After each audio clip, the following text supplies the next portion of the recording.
bonsoir.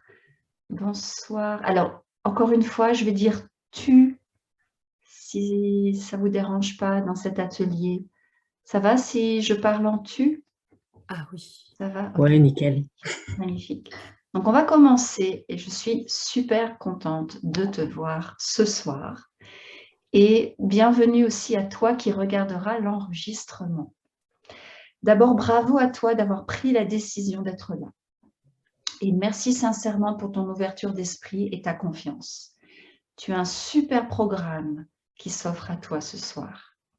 Dans cet atelier, tu vas décoder les messages que l'argent a pour toi. Et tu vas commencer à transformer tout ça à ton avantage pour avancer vers tes objectifs avec plus de sérénité. Dans la société actuelle, pour le moment encore, on a tous besoin d'argent pour atteindre nos objectifs. Et en même temps, oui, et en même temps, l'argent peut être perçu comme une source de douleur.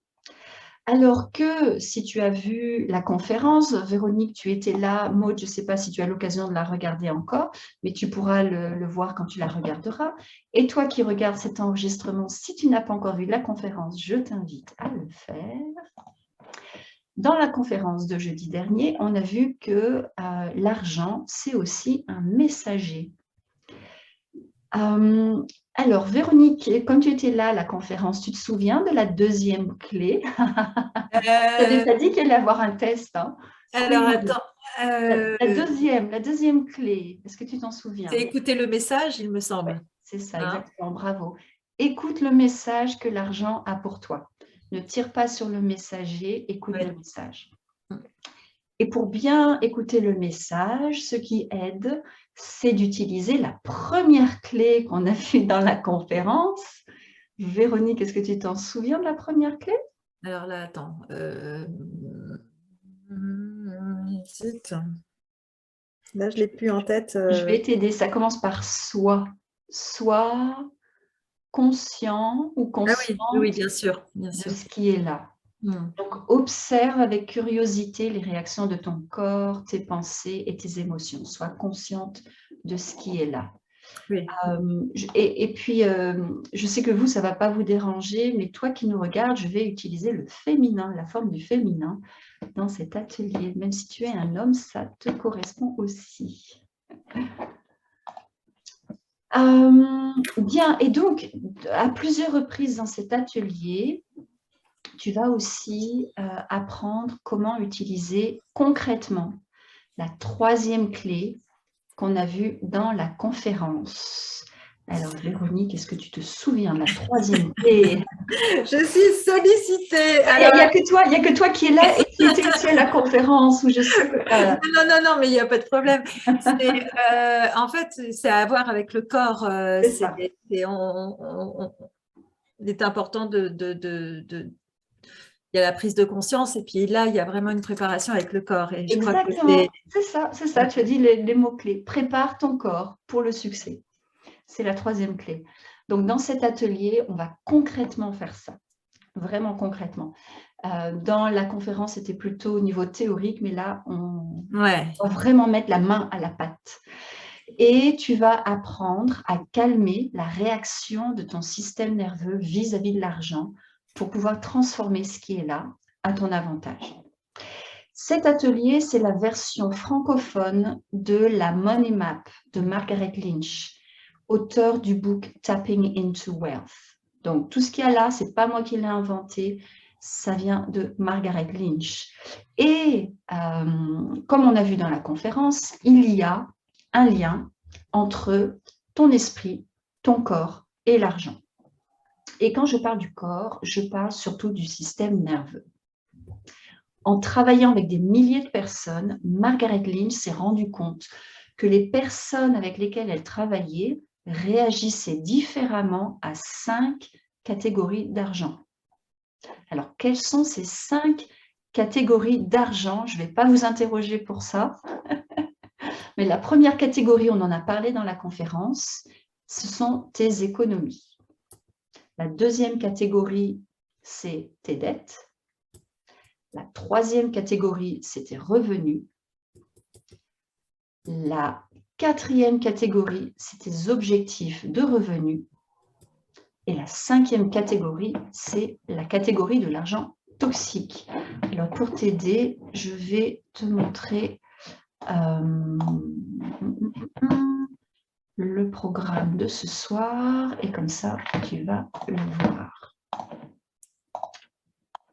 Voilà. Donc, le programme de ce soir, ça c'est l'introduction. La première étape, parce que c'est la carte de l'argent, donc il y a des étapes. La première étape, c'est la première catégorie, les économies. La deuxième étape, la deuxième catégorie, les dettes. La troisième étape, troisième catégorie, les revenus. La quatrième étape et quatrième catégorie, les objectifs de revenus. La cinquième étape, on va voir la cinquième catégorie qui est l'argent toxique. Ensuite, une fois qu'on aura bien fait réagir ton système nerveux à tout ça, et tu vas voir que ça va être un vrai feu d'artifice, on va calmer le jeu, on va calmer ton système nerveux et on va utiliser des rondes d'EFT et je t'expliquerai à ce moment-là ce que c'est. C'est très bien déjà. Si tu bailles maintenant, c'est magnifique. Ton système nerveux est déjà en train de se détendre, c'est super. Après, on aura le concours parce que, comme je te l'ai dit, tu peux gagner une place à l'atelier suivant qui est pour te libérer de ton paradigme familial vis-à-vis de l'argent. Ensuite, on aura un petit moment, si on a le temps, un petit moment de questions-réponses. Et puis, on arrivera à la fin. Voilà, ça, c'est le programme. Et on a la première catégorie des économies. On va en parler maintenant.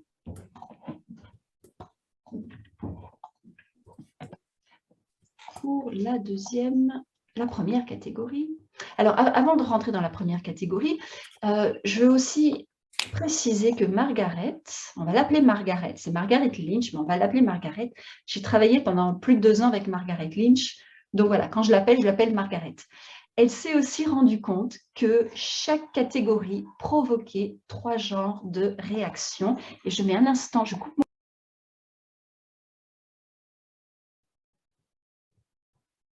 Voilà, parce que vous n'avez peut-être pas entendu, mais il y a eu du bruit chez moi et je n'ai pas entendu le bruit chez moi. Alors, je vais peut-être recouper le micro. Non, ça va. OK. Donc, elle s'est rendue compte que chaque catégorie provoquait 3 genres de réactions. Le premier genre de réaction, c'est des réactions du système nerveux, comme des émotions, par exemple de l'anxiété, de la tristesse, de la colère ou de la culpabilité. Et les réactions du système nerveux, c'est aussi des réactions physiques, comme une boule dans le ventre, une boule dans la gorge, des réactions, vraiment des mouvements du corps.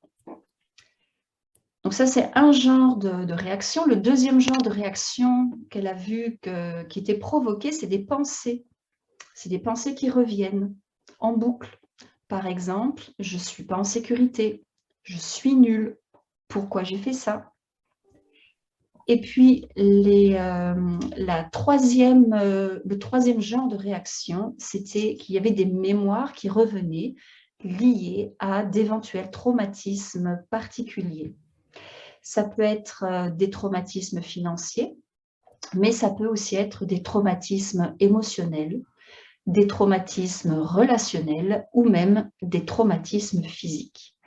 Et ces traumatismes-là augmentent l'intensité de la réaction de ton système nerveux. Donc, c'est très, très important de s'occuper de tout ça pour transformer ta relation à l'argent à ton avantage. Et on verra ça dans chaque catégorie. Ce qui est très intéressant avec ce système aussi, ça fait encore partie de l'introduction avant qu'on aille voir la première catégorie, ce qui est très intéressant, c'est qu'il propose une autre perspective de l'argent et qu'il te permet d'avoir plus de clarté pour améliorer ta relation à l'argent et ta situation financière de manière rapide, équilibrée et durable. Et la clarté, c'est super important pour avancer. Et encore plus pour avancer plus sereinement dans la vie. Je ne dis pas que le système de Margaret soit la vérité absolue. Je te propose simplement de le tester et de voir par toi-même si ça fait sens pour toi et si ça t'aide à avancer de manière positive. À la fin de cet atelier, tu repartiras avec ta propre carte de l'argent et une stratégie simple et concrète pour commencer à transformer ta réalité financière. Et bien au-delà encore, parce que tu vas voir que ce que tu vas découvrir aujourd'hui va bien au-delà de ta relation à l'argent. Alors, prends bien de quoi écrire. Je sais que Véronique et Maud, vous êtes prêtes, mais toi qui nous regardes, prends bien de quoi écrire et si possible aussi des crayons de couleur parce qu'on va directement à la première étape. Première étape sur cette carte de l'argent, comme je l'ai dit, c'est celle des économies. Alors, toi qui as déjà été soit présente à la conférence ou qui a déjà regardé l'enregistrement de la conférence, cette étape-là va être on va revoir une partie de ce qu'on a vu dans la conférence, mais on va aller beaucoup plus profond, tu vas voir. Donc, sur ta feuille de papier, tu vas écrire en titre, pour le moment, « Économie ». Et tu vas écrire le montant de tes économies, l'argent que tu pourrais utiliser dans les jours qui viennent si tu en avais besoin. Pas ce que tu as mis de côté pour ta pension, mais vraiment ce que tu as de disponible dans tes économies pour le moment. Donc, prends un moment pour réfléchir si tu veux, pour calculer, et tu écris ce montant-là.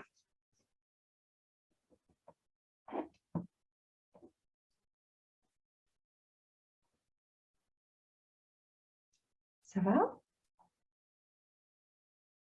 Oui? Oui, ok. Bien.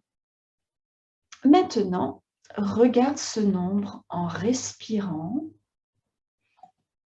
Regarde-le bien, respire bien et en premier, est-ce que tu commences à entendre des pensées dans ta tête?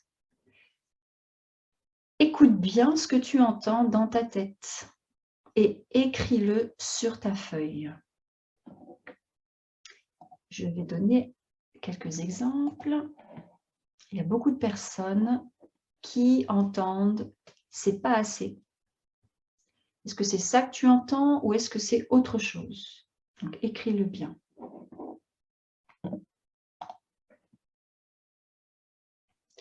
Et ici, pour l'exercice, si tu entends des choses positives, c'est magnifique. Et si tu entends des choses positives, j'aimerais que tu ailles au-delà et que tu ailles voir les choses qui sont moins positives que tu te dis dans ta tête. Parce que les choses positives, on les garde, c'est magnifique, mais ce n'est pas ça qui te retient d'aller plus loin. Et ici, on est là pour regarder ce qui te retient d'aller plus loin pour pouvoir te libérer de ça. Donc, on cherche spécifiquement les choses qui sont désagréables que tu entends dans ta tête vis-à-vis de tes économies.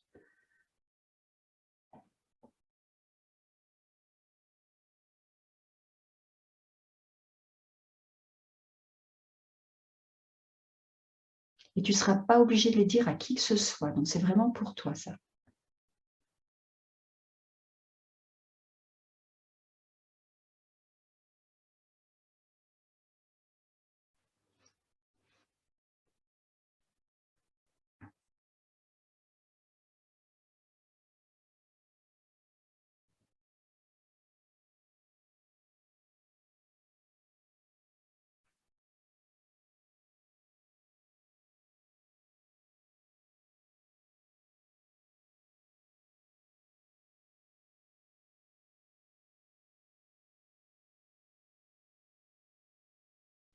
Il y a peut-être encore des choses qui vont continuer à te venir. Donc, n'hésite pas à continuer à écrire quand il y a quelque chose qui te vient. Ça, c'est les pensées.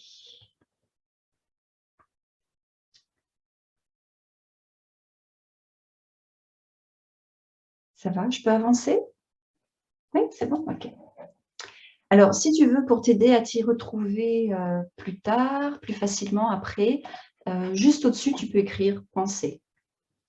Parce que maintenant, on va voir une deuxième catégorie de réaction à ce montant de tes économies.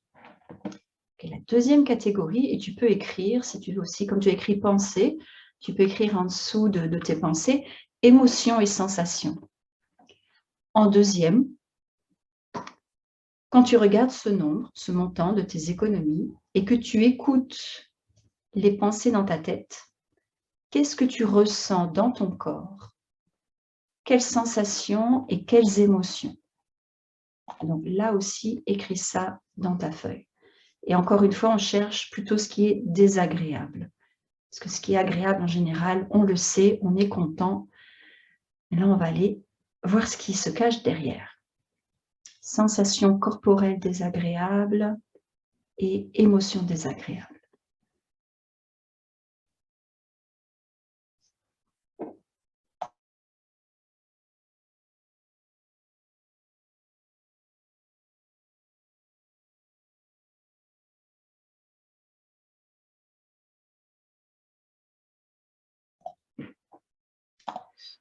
Et aussi, si possible, sur une échelle de 1 à 10, 10 étant le plus intense, quelle est l'intensité des émotions que tu ressens?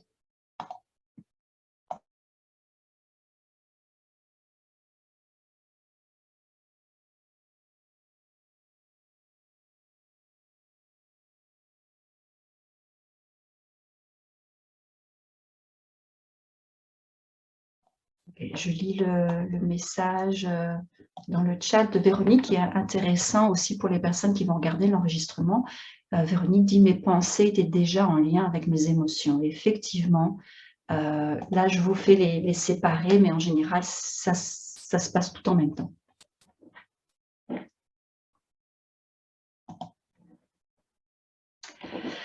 Alors maintenant, regarde ce que tu as écrit.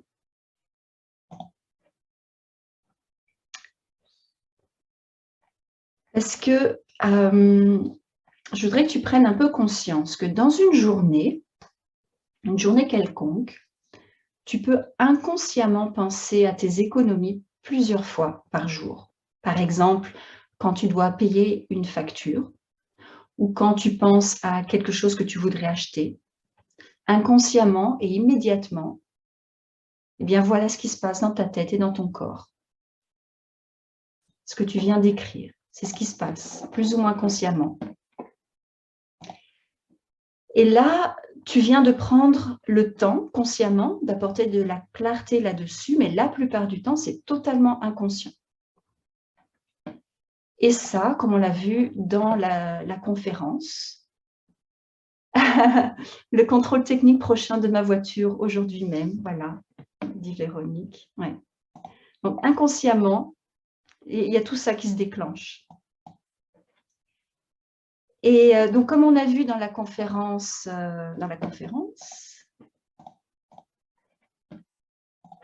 eh bien, ce qui se passe là, c'est une réaction de stress. Et à ton avis, est-ce que ce genre de stress te permet de trouver les meilleures solutions à tes défis et de prendre les meilleures décisions? Les études sur le stress montrent que le stress ne permet pas de trouver les meilleures solutions et de prendre les meilleures décisions. Alors, j'ai une autre question pour toi.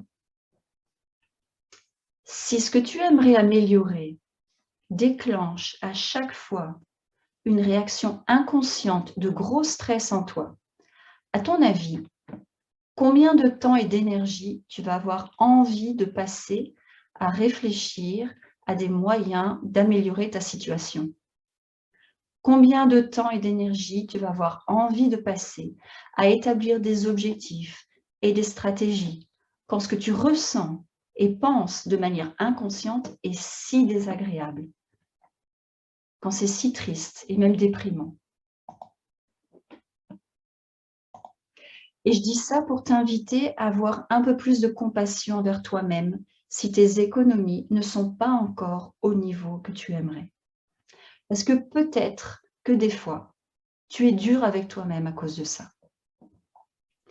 Et là, je voudrais que tu vois plus clairement que tu as une bonne raison d'agir comme ça. Et je voudrais que tu dises même peut-être, ok Nathalie, je comprends un peu mieux pourquoi je ne m'occupe pas plus de trouver des solutions pour avoir plus d'économie. Et d'accord Nathalie, je vais avoir un peu plus de compassion envers moi-même. Parce que franchement, si tu penses inconsciemment que quelque chose est impossible, ce serait fou d'essayer, non? Donc si ton système nerveux est programmé pour croire que c'est impossible d'économiser, pourquoi est-ce que tu essaierais? Et si tu viens au prochain atelier sur les paradigmes financiers de ton enfance, tu verras d'où peut venir cette programmation, à quel point elle est importante et comment la transformer à ton avantage. Donc, s'il te plaît, accorde-toi un peu plus de compassion. Et dans quelques minutes, tu vas commencer à transformer tout ça à ton avantage.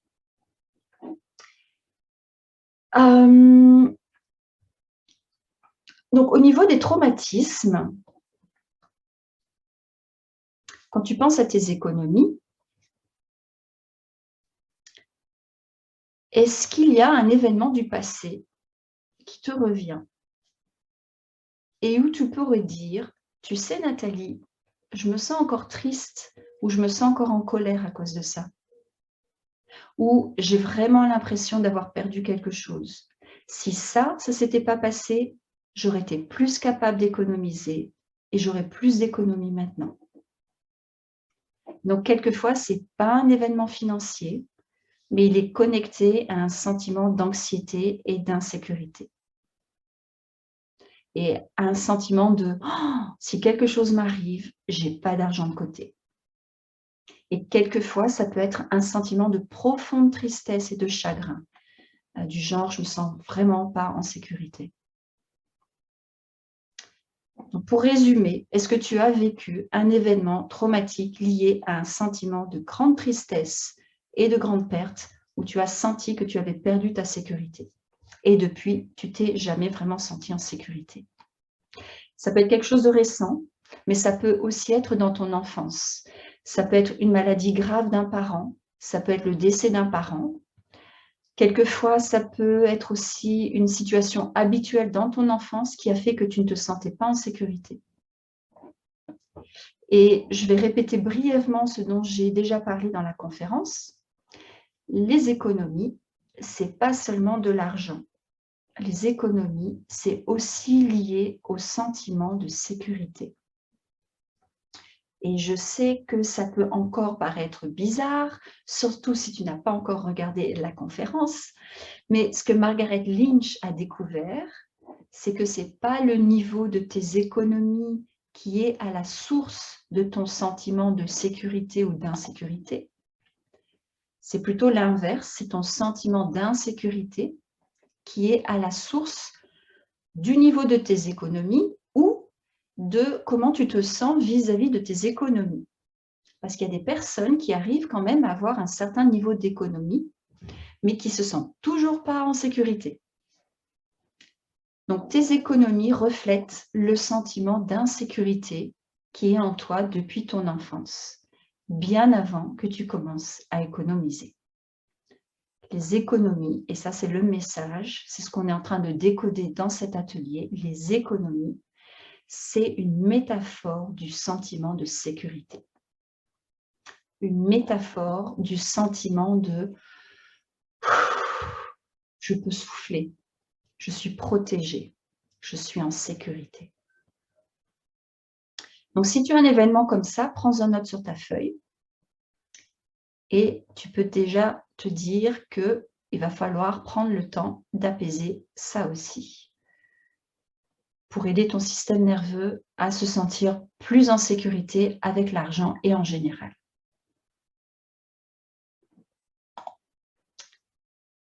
Je vous laisse le temps de noter si nécessaire avant de continuer.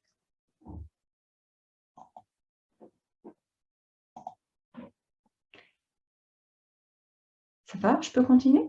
Oui? Ok. Alors, tout à l'heure, quand on va commencer à transformer tout ça à ton avantage, comment on va faire? Pour transformer à ton avantage la réponse de ton système nerveux à tes économies, et tu verras aussi aux autres catégories, Il y a 3 étapes. En premier, tu te connectes bien aux sensations corporelles et aux émotions que tu ressens. Que ce soit de la tristesse, de la perte, quoi que ce soit que tu ressens en toi, même si c'est désagréable, et je dirais même surtout si c'est désagréable. Ça, c'est la première chose, tu te connectes vraiment avec ça. En deuxième, tu les exprimes à voix haute pour les honorer, pour honorer que c'est quelque chose que tu as porté en toi jusque-là. C'est pas rien. Tu as fait preuve de courage et de résilience de continuer à avancer malgré tout ça. Et en troisième, pendant que tu te connectes à ce que tu ressens et que tu exprimes tout ça à voix haute, tu utilises une méthode physique pour aider ton système nerveux à se calmer et à relâcher l'énergie qui t'est bloquée dans ton corps. Il existe plusieurs méthodes physiques que tu peux utiliser pour faire ça et je t'expliquerai tout à l'heure celles que tu peux utiliser dans cet atelier. Et en faisant ça, ça va te libérer petit à petit de ce poids émotionnel et tu te sentiras petit à petit beaucoup plus légère. Est-ce que ça va jusque-là? Oui, ok, on va passer à la quick. Si tu as des questions, ah voilà, si vous avez des questions, notez-les sur une feuille de papier, comme ça vous pourrez me les poser à la fin. Et si vous commencez à vous sentir un petit peu avec des réactions du système nerveux, c'est magnifique, on est là pour ça. On va calmer ça tout à l'heure. Ok, la deuxième étape sur cette carte, c'est celle des dettes. Alors, et ici, on va pouvoir aller un peu plus vite parce que je vous ai déjà expliqué la théorie de toutes ces réactions. On va simplement reproduire le même processus que pour tes économies. Si tu n'as pas de dette, tant mieux pour toi. Tu peux quand même participer, surtout si c'est hyper important pour toi de ne pas contracter de dette. Parce qu'à ce moment-là, il se peut que ça te donne du stress. Donc, si tu n'as pas de dette, mais que tu as une forte réponse émotionnelle désagréable à l'idée d'avoir des dettes, c'est bien de regarder ça aussi. Et en fait, c'est une bonne idée de regarder toute situation vis-à-vis de laquelle tu as une forte réaction émotionnelle désagréable. Donc, même si en surface, tu as l'impression que ça ne pose pas de problème, je t'invite à avoir l'esprit ouvert et juste aller voir au cas où, comme ça, tu es sûr. Si tu as des dettes, écris le montant de tes dettes. Et là, on parle des dettes qui font que tu as des réactions émotionnelles désagréables.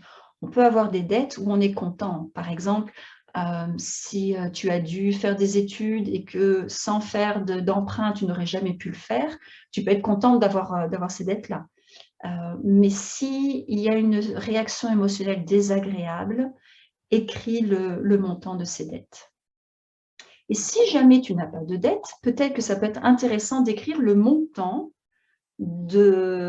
à partir de quel niveau de dette tu commencerais à te sentir stressé. Ça peut être intéressant. Je vous laisse le temps d'écrire.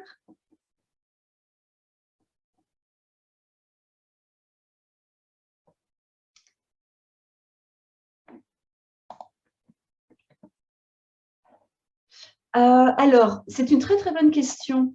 Est-ce que rembourser le prêt d'une maison, c'est une dette?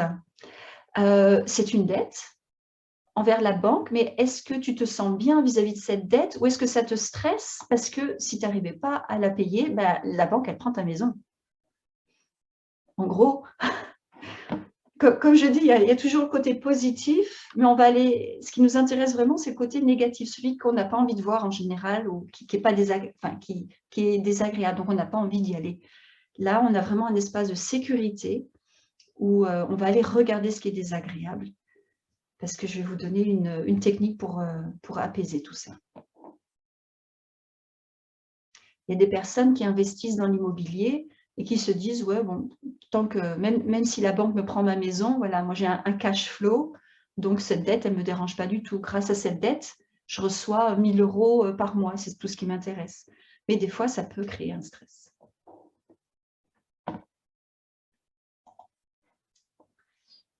Alors, une fois que tu as ce nombre, encore une fois, regarde-le bien Je vais vous calculer encore, donc j'attends un petit peu.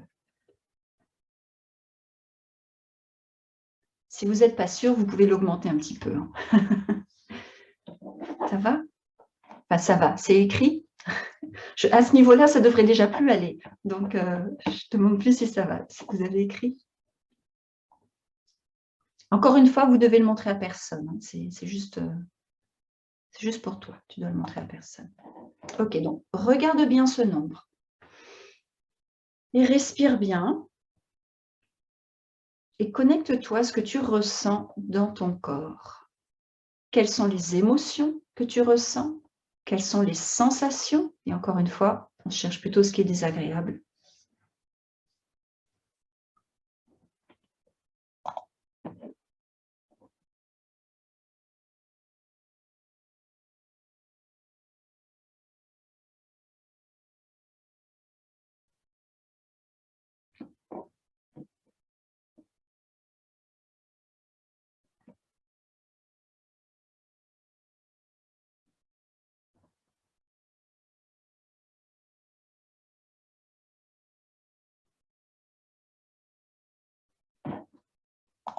Et si possible, sur une échelle de 1 à 10, 10 étant le plus intense, quelle est l'intensité des émotions que tu ressens et des sensations que tu ressens?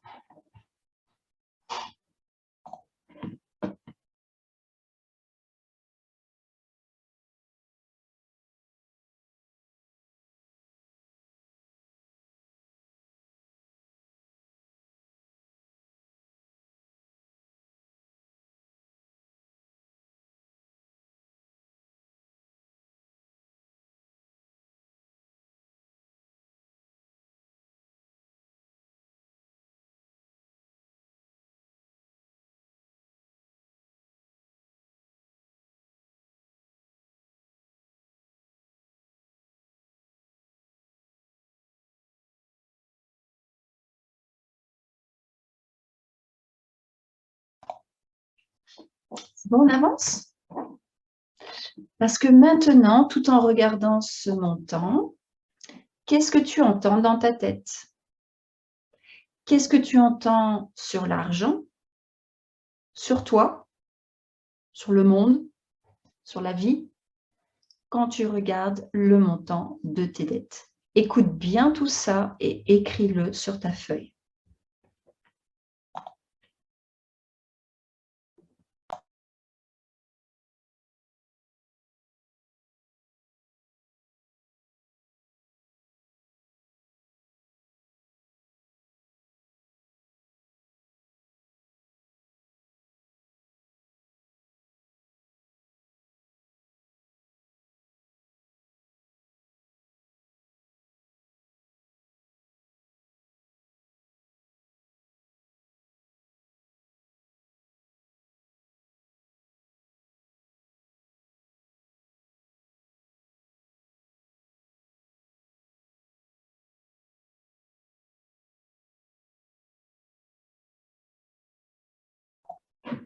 Pour vous donner une idée, il y a beaucoup de personnes qui ont tendance à entendre quoi que je fasse, j'y arrive jamais. Ce que je fais, c'est jamais assez. Je suis nulle, je suis une loser, une ratée, c'est impossible. Toutes les cartes sont contre moi, je m'en sortirai jamais. Est-ce que c'est ça que tu entends ou autre chose? Écoute bien, écris tout ce que tu entends sur ta feuille.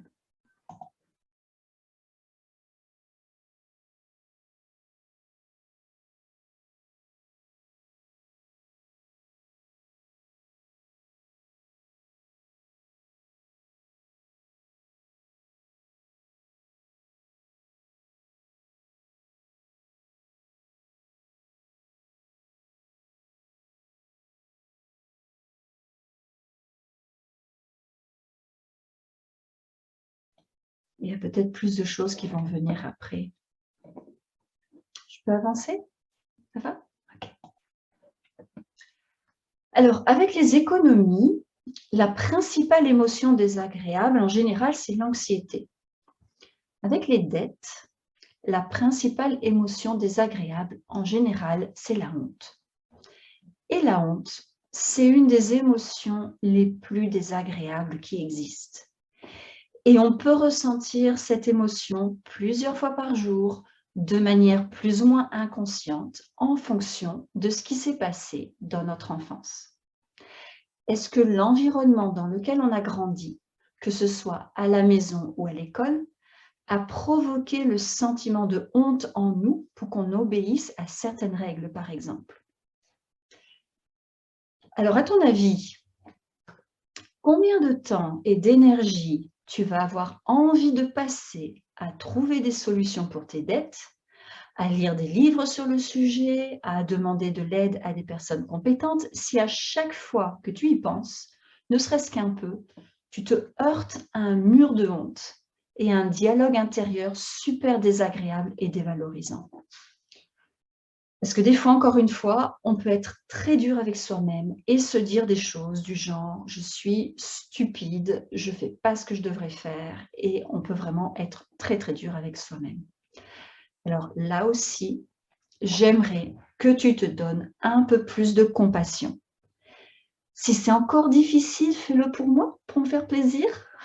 Un peu de compassion et de compréhension que tu n'es pas dans le meilleur état pour prendre de bonnes décisions et agir de manière inspirée quand ton système nerveux est en état de stress. Et là, avec la honte, c'est vraiment une réaction de stress. Et j'irai même encore plus loin. Il y a des personnes qui sont très compétentes pour aider les autres avec leurs finances et leurs dettes. Par exemple, certains banquiers, certains comptables ou des assistantes sociales. Mais ces personnes-là, des fois, elles n'y arrivent pas non plus avec leurs propres dettes. Elles les évitent, elles sont paralysées, elles ont peur, elles ont honte, elles n'ouvrent même pas leurs lettres.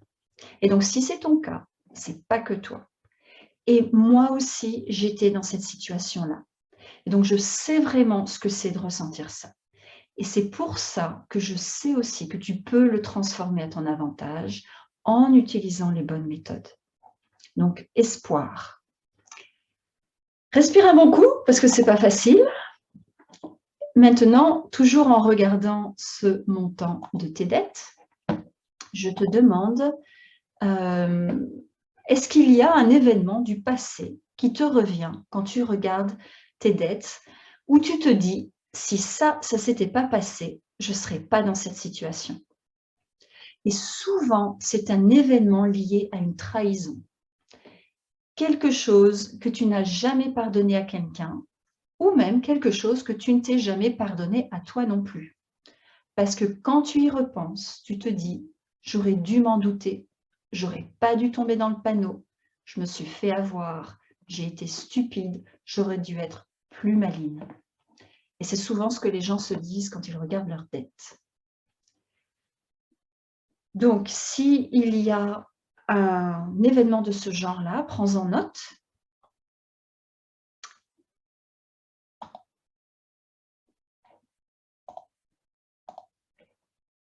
Oui, la culpabilité aussi, Véronique. Oui, tout à fait.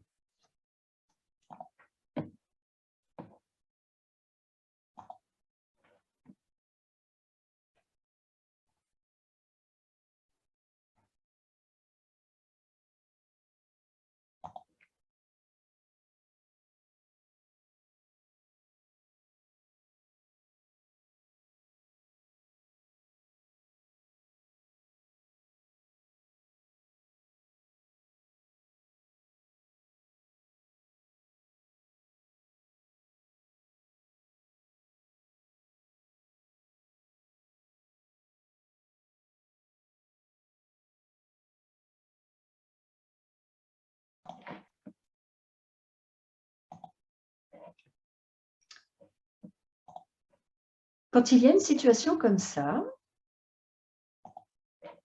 tu peux même avoir l'impression des fois d'être dans un tribunal en toi, que tu te juges tous les jours à cause de cet événement passé. Et que tu te dis, je vais utiliser un gros mot, j'ai le droit d'utiliser un gros mot, ça va? Oui, ok. Tu te dis peut-être, oh, quelle conne j'ai été. Et quand tu es dans cet état-là, Il y a des personnes qui restent dans cet état pendant 20 ans, 30 ans, 40 ans, 50 ans, toute une vie. Quand tu es dans cet état-là, tu es dans l'énergie de « j'aurais dû savoir, j'aurais dû mieux faire, c'est de ma faute ». Et quand tu es dans cette énergie-là, tu es dans l'énergie de « je mérite d'être puni, je mérite ce qui m'arrive ». Il y a des personnes qui s'arrangent inconsciemment pour toujours avoir des dettes. Comme ça, inconsciemment, elles se punissent elles-mêmes parce qu'elles ne se sont jamais pardonné quelque chose. Alors, je vais te poser une question.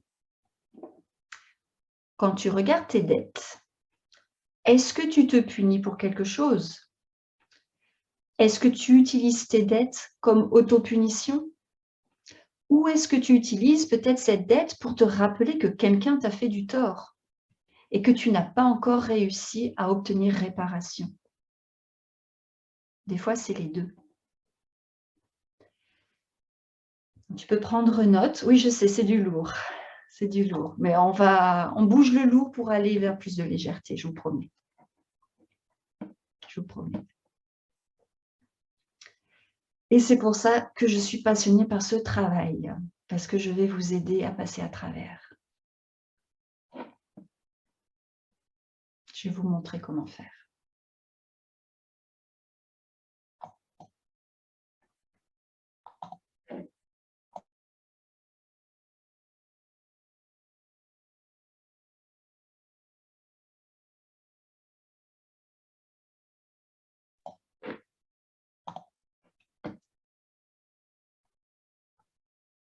Alors, comme pour les économies, les dettes, c'est pas seulement de l'argent.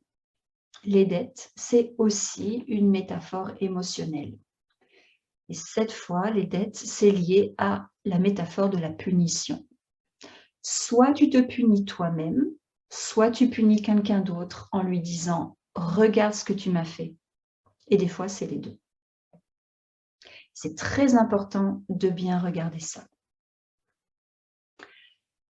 Et par exemple, si je te demande de bien regarder le montant de tes dettes que tu as écrit et de compléter la phrase suivante, comment tu termines cette phrase?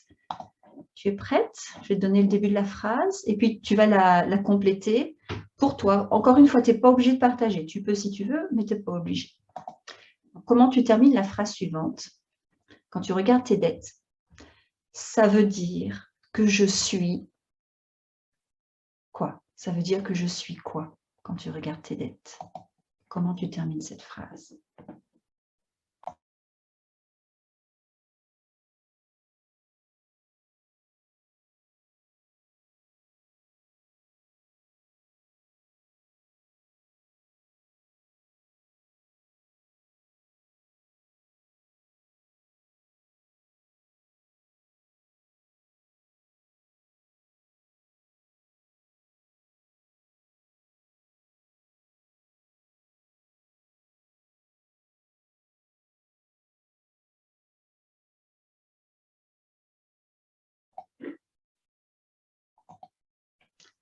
Et comme pour les économies et la sécurité, qu'est-ce qui est venu en premier?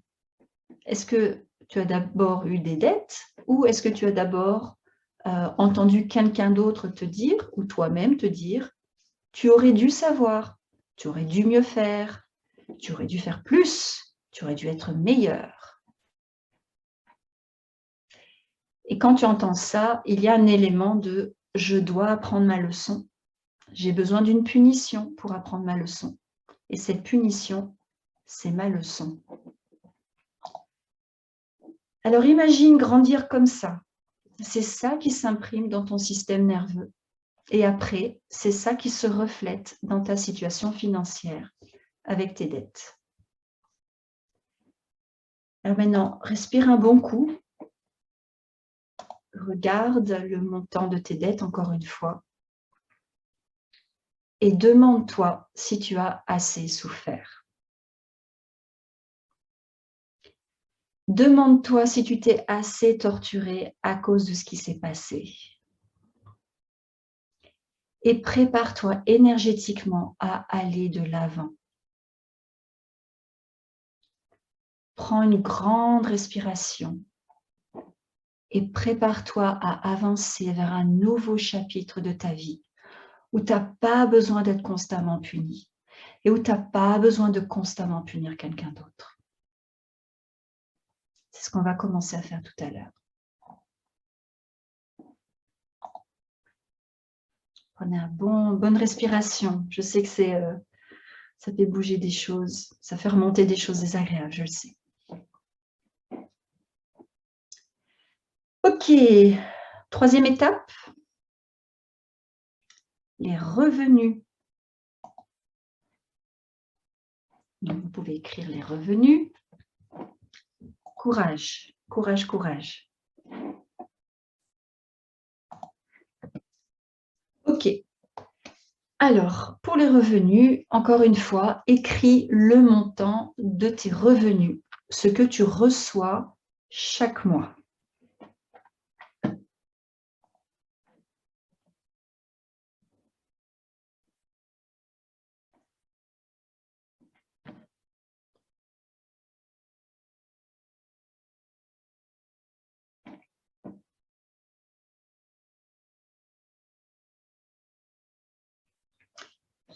Et ici, ce qui peut être intéressant de faire, Margaret ne le fait pas, mais moi je le fais, c'est de partager tes revenus en deux catégories. Les revenus que tu as en faisant un travail que tu n'aimes pas forcément, donc les revenus plutôt alimentaires, et puis les revenus que tu reçois quand tu fais quelque chose que tu aimes.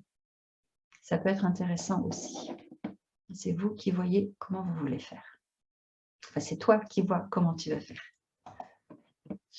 Bien, donc pareil, tu respires, tu regardes ce nombre.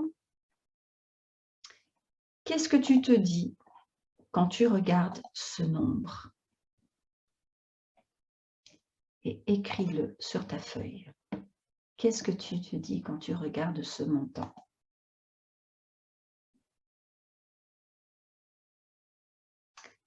Alors là, souvent, les gens se disent « c'est pas assez ». Est-ce que c'est ce que tu entends ou est-ce que tu entends autre chose?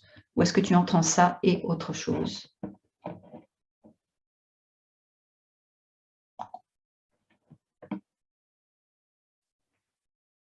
Et puis maintenant, tu connais la suite.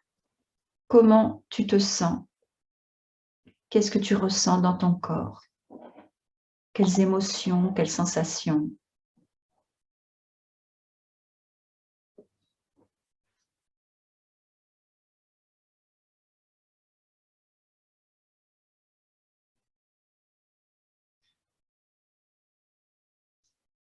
Et si possible, quelle intensité?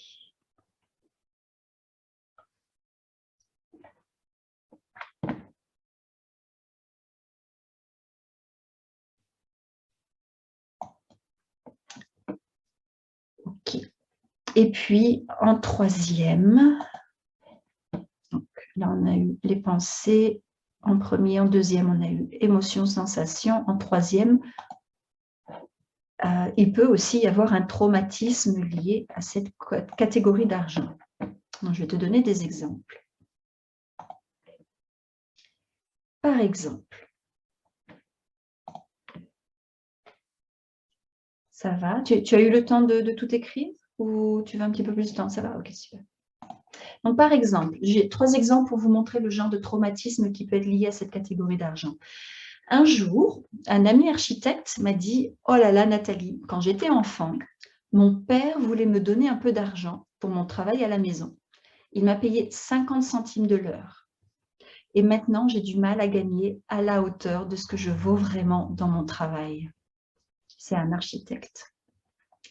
Deuxième exemple, ça peut être quelqu'un qui a aidé le voisin à tondre sa pelouse. Et quand le voisin a voulu lui donner de l'argent, son père ou sa mère lui a dit « T'as pas honte, rends tout de suite cet argent. » Et maintenant, quand cette personne reçoit son salaire ou qu'elle demande à être payée, eh bien, elle ressent encore de la honte. C'est marrant parce que je dis « elle reçoit encore de la honte ». Donc, lapsus révélateur. Troisième exemple, si tu as un parent ou les deux qui a soudainement perdu son travail, son salaire ou qui a fait faillite, eh bien, à chaque fois que tu penses à tes revenus, inconsciemment, tu peux penser à ton père ou à ta mère et à comment il ou elle a perdu son travail. Donc ça, c'est 3 exemples de traumatismes qui vont influencer cette catégorie d'argent, que sont les revenus. Alors, est-ce que toi, tu as un événement de ce genre? Si oui, écris-le sur ta feuille.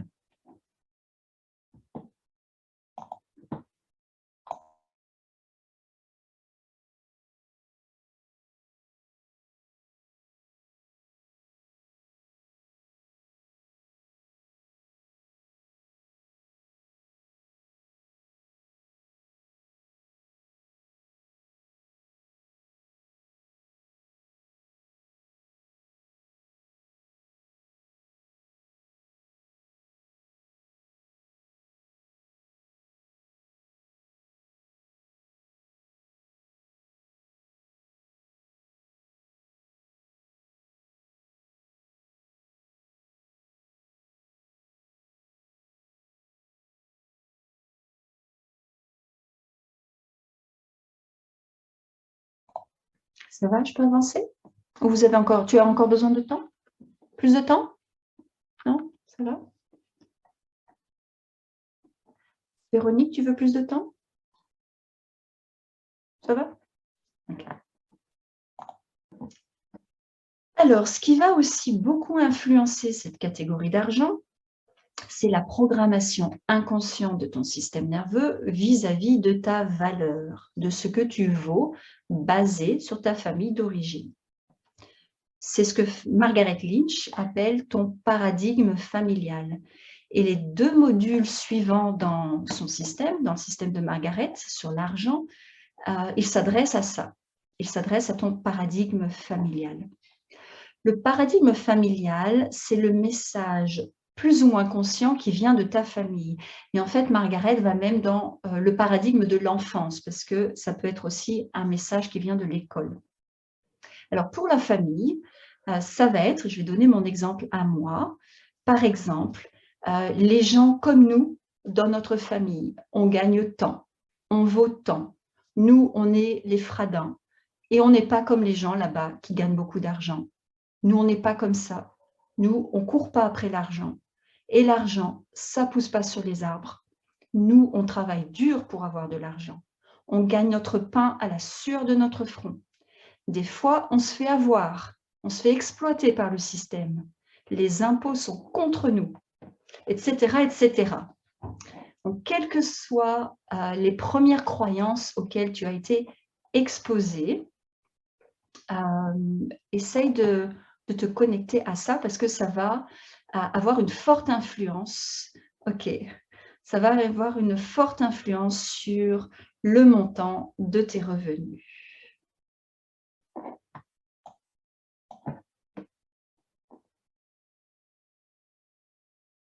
Ça peut avoir une influence sur le montant de tes revenus ou ce que tu fais avec tes revenus aussi. On va en parler après.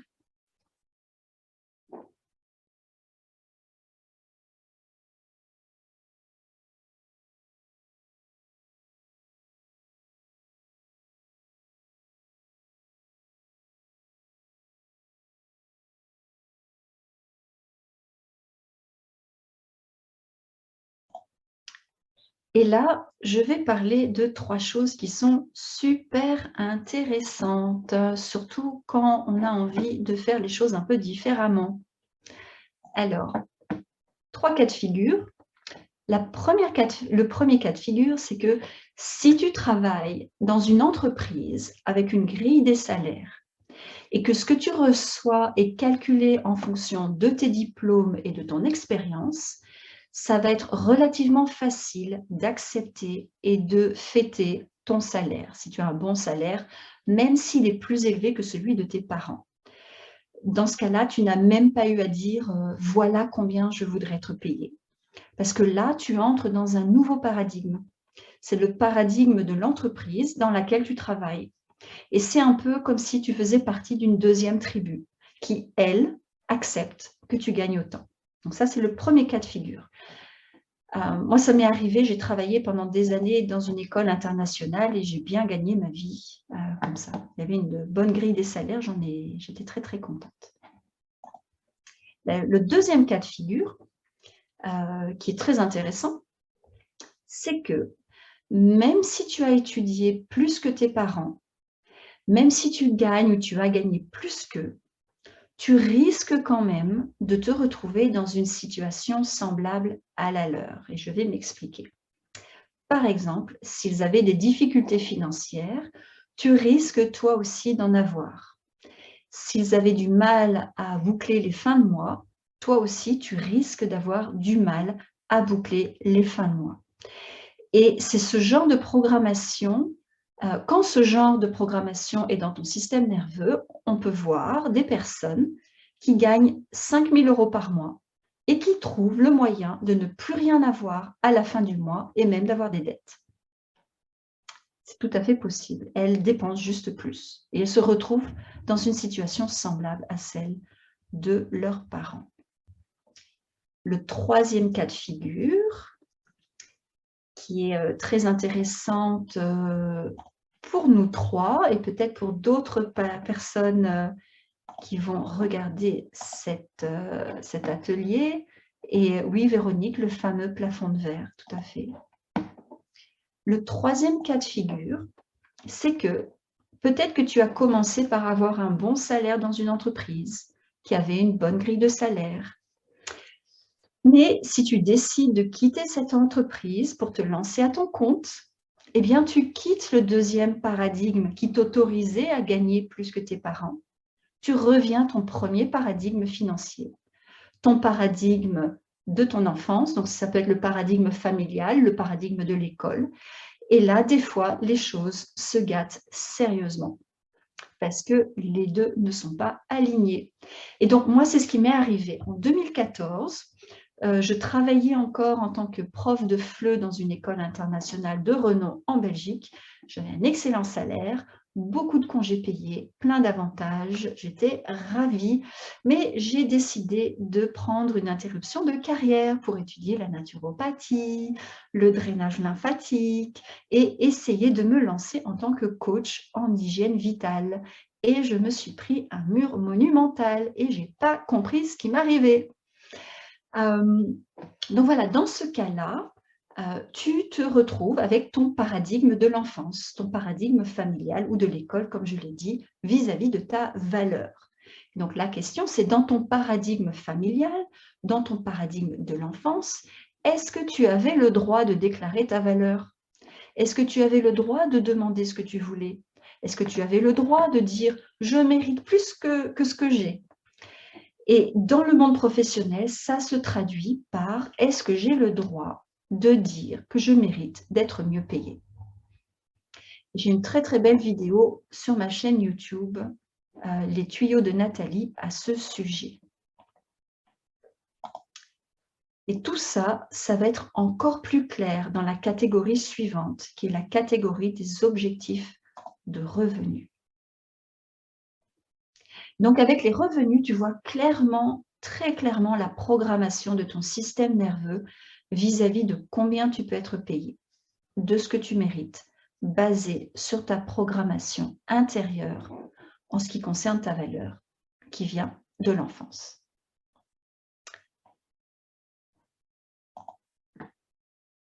Avec les économies, on a vu que la principale émotion désagréable, c'est l'anxiété. Avec les dettes, la principale émotion désagréable, c'est la honte. Et comme tu l'as dit aussi, Véronique, ça peut être aussi la culpabilité. Avec les revenus, les principales émotions désagréables, c'est de la tristesse et de la frustration.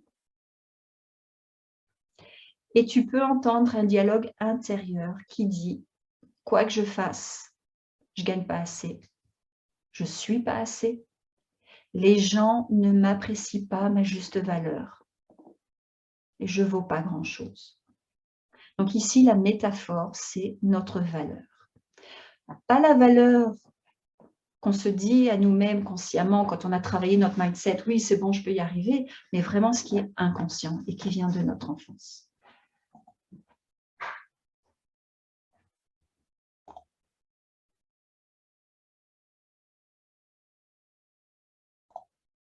Et avec ça, on va avancer vers la 4e étape, qui est l'étape des objectifs de revenus.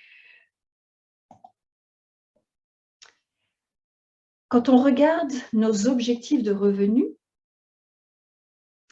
eh bien, en fait, on va augmenter ce qu'on a ressenti et ce qu'on a pensé avec la catégorie précédente des revenus.